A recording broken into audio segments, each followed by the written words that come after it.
Welcome back to the podcast. Today I have Lauren.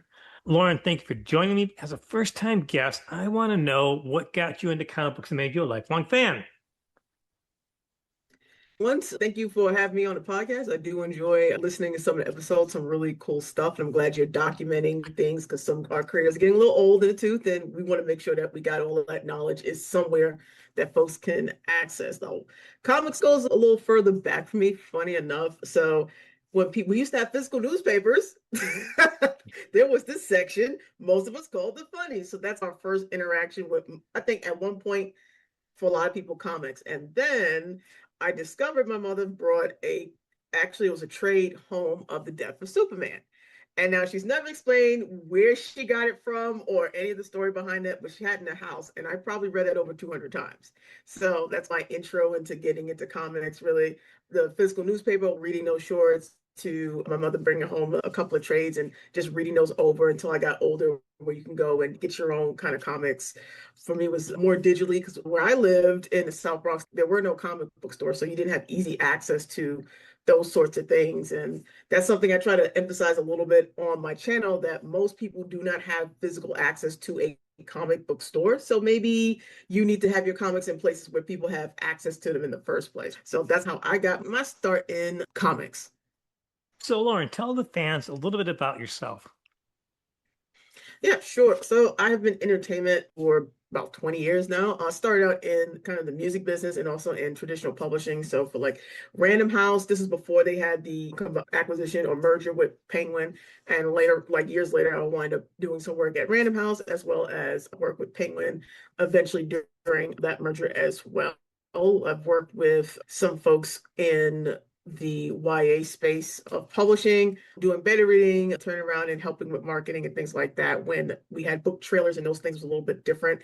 This is the turn of where Twitter, when it was Twitter, was a really big revenue driver or for folks for social media. So it was basically TikTok in terms of popularity for those who in publishing at times, same thing for comics and everything else. So I go that far back with working with people to hopefully get the word out, not only about their books and eventually their comics, graphic novels, but also to get people to hopefully show up to their events and they did book signings and to hopefully buy those books so that they can put out more stuff. So it's been a while in the publishing realm of things. And the same thing when I transitioned fully out of music. I was a professional musician for over 20 years. What'd you play? I played a bass guitar. So I teach creators how to market and sell their art, comics, books, and other nerdy things. Explain that. How do you do that? Yeah, so I teach some, I consider like basic marketing and sales skills because in the spaces where we are, for us, that's what you learn to do. That's how you move product, whatever that product is. When I'm in the creative space, it's like I can really make the material, I can make the story, hopefully make it good, make the art, but how to sell it. And it seems for most people, how to sell it is I go to a publisher and I sign my life over to them, or I go to conventions and I do a mix of both for most people, especially early on before we had as many channels where it used to be really difficult to put up an e-commerce site. I know people who listening to this remember that time where the only way to take payments outside of getting a check or cash was PayPal.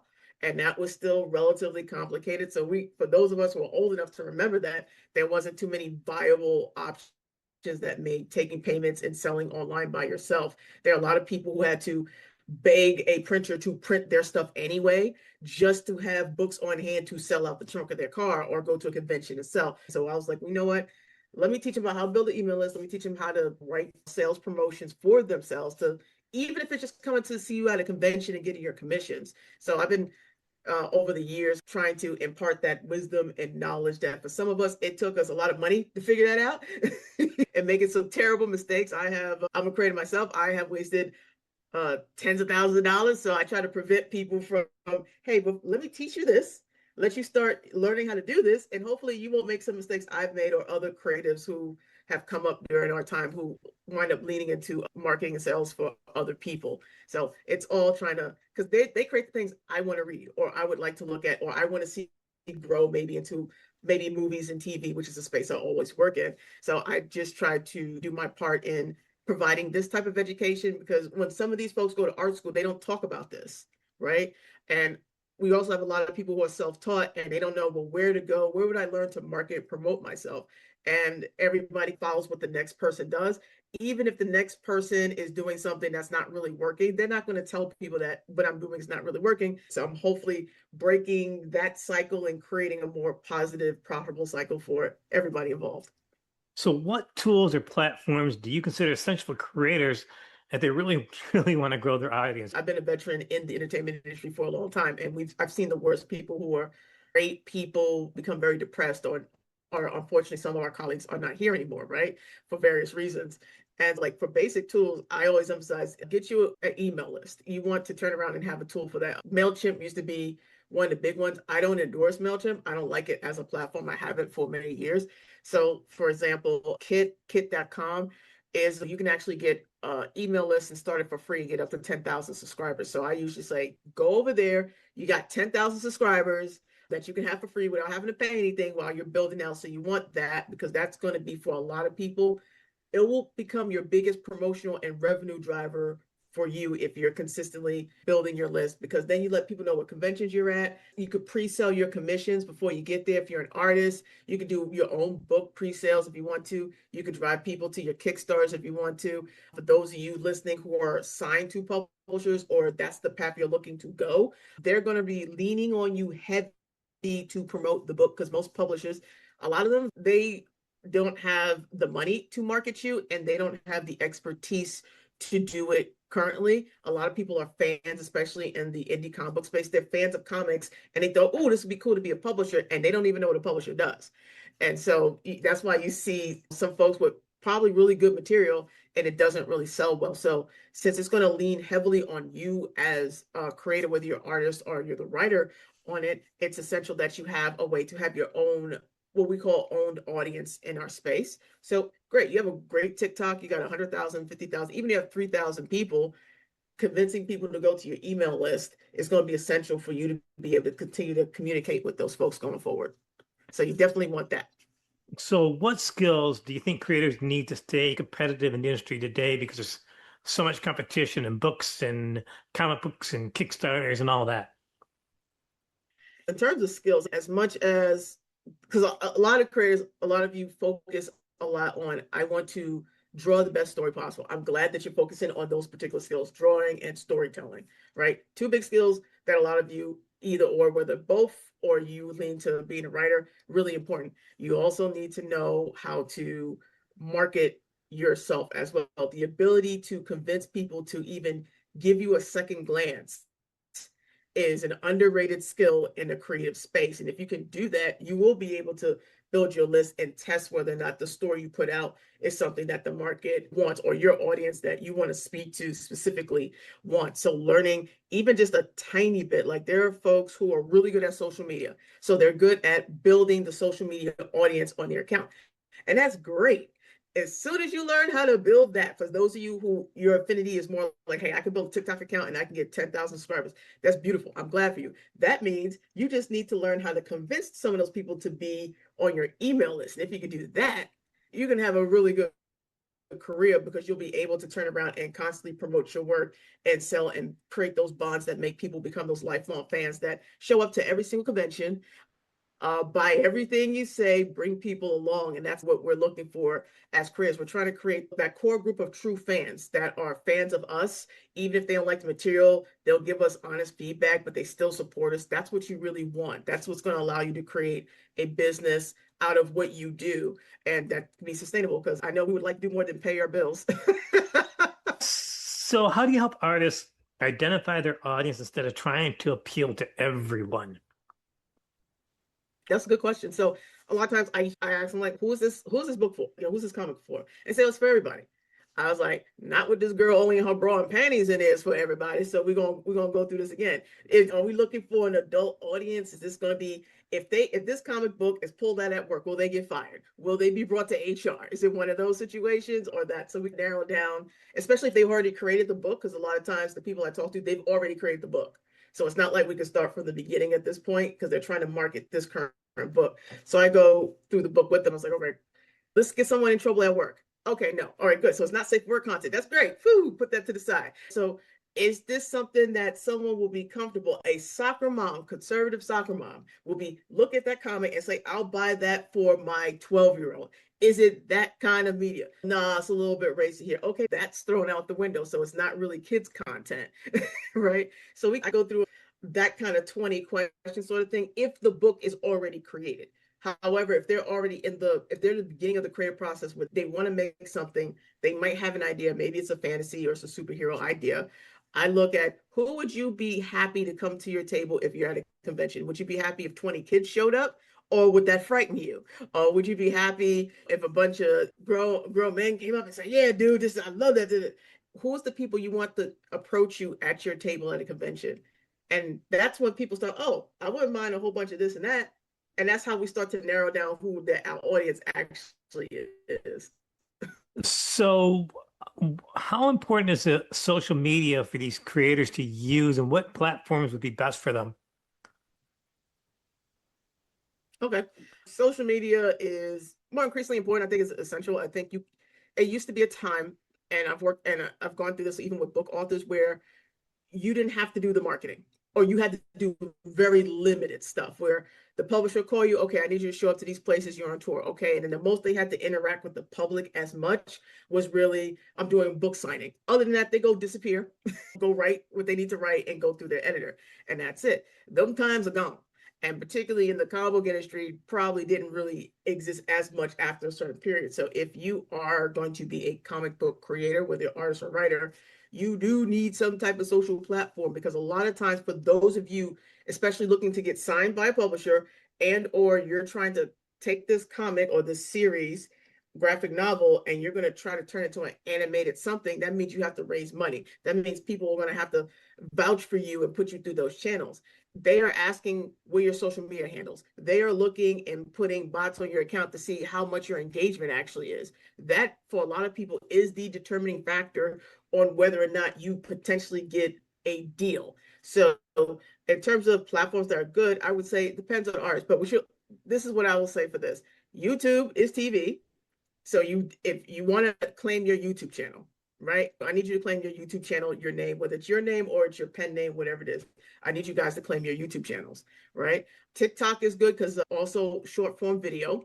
And there is a comic book community on TikTok that are very supportive. So you want to have your TikTok channel. And besides, the short form content for TikTok can be uploaded to YouTube Shorts, which helps you lock in your YouTube channel. You also want to be definitely on Instagram. That's been for the last few years a really good platform for folks in comics. Whether you're a writer and you might be looking for an artist, great place to find artists is right there on Instagram. I found many artists on Instagram or unique collaborators on projects you're doing. So definitely you want to be on Instagram. Those are some of the main platforms that you do want to be in. And of course, for other networking opportunities, Blue Sky. But in terms of discoverability of if someone types in your name and finds you, Google has to be able to search and find you, or eventually people searching on an LMM wants to like, oh, I'm looking for this type of comic.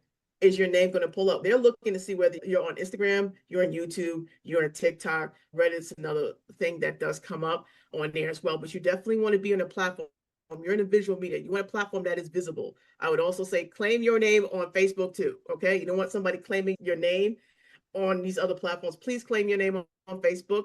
And you can also, they have Facebook Reels. So you could take that one content that you would put on YouTube Shorts or TikTok and also upload it on Instagram Reels and Facebook Reels. So claim your name across these social media platforms. Please do that. I've had creators who someone else claimed their name. So please claim your name because these are the platforms that when people are searching for your stuff, these are the main platforms Google goes to first to verify. So please do that. Is also how you're going to grow. Videos and shorts are getting the most traction right now. So you do want to make sure you have some video content, whether you're talking about your story or you're doing sketches or character development. So make sure you start documenting the process. If you're confused about content, learn how to document and start using that to get some traction. So you're talking about making reels and Instagram and all this. What platform should these guys be using to create their content for TikTok or even Instagram?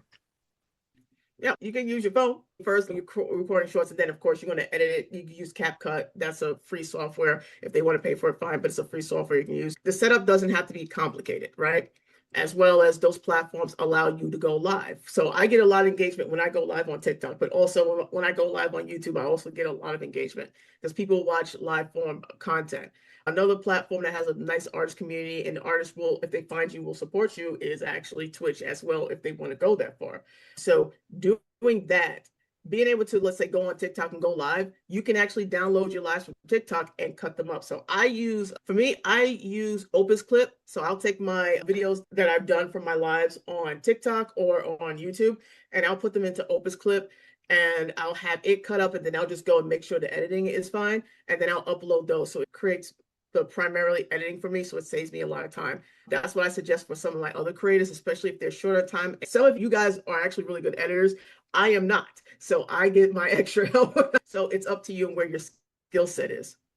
So, if you had to give one piece of advice, what would you give to creators and marketing themselves? The most important thing.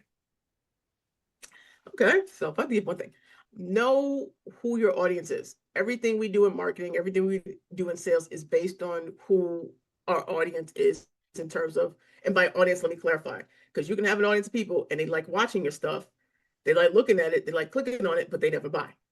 So you want to make sure when I say your audience, I'm talking about people who are not only engaging with you, but they're willing to pull out their credit card and debit card and pay for some things.